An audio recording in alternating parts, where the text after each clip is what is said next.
Stuka Joe here. In wargaming, it is typical to commit mistakes when you play a game for the first time.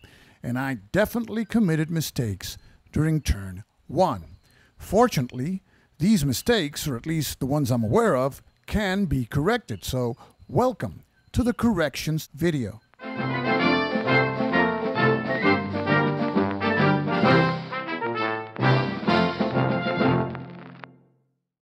We need to make a correction to a combat situation that occurred in turn 1.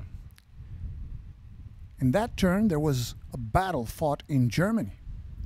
And the result of the battle was a French exchange, which calls for the elimination of all units except the strongest French unit. I eliminated all coalition units, that is, all coalition units except the émigrés were placed in the casualties box. And the émigrés, as per the game rules, were placed in the counter trade. But I forgot to eliminate all but the strongest of the French units. And why is that important? Because in the abdication phase, we have to determine if there are any permanent French casualties. If there's any French units in the casualty box, we have to roll 1d6, and on a roll of 1 or 2, we eliminate one French unit, and that never happened.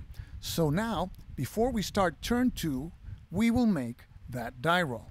So we will roll 1d6, and on a 1 or 2, the weakest French unit that participated in the battle will be eliminated. Well, 2 equally weak French units with red dots participated, the corps of Dupont and Junot.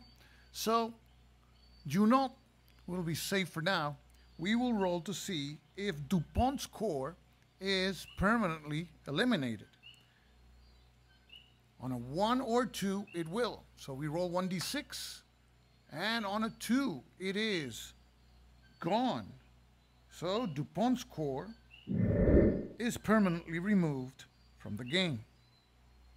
Because I failed to place the French corps that had been eliminated in the casualties box, during the abdication phase, I erroneously deducted 1 from Napoleon's abdication level, and that only happens if there's no French casualties in the casualty box.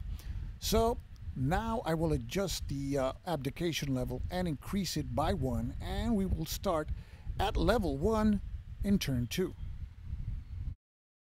Also, during the high politics phase, there was a minor war in Switzerland, and I spent £5 to influence the die roll. The problem is I took the £5 from the treasury instead of the minor war fund, and the minor war fund only had £4 at the time.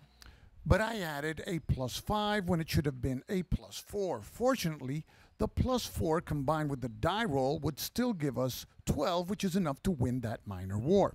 So the only adjustment that needs to be made is to add £1 to our treasury.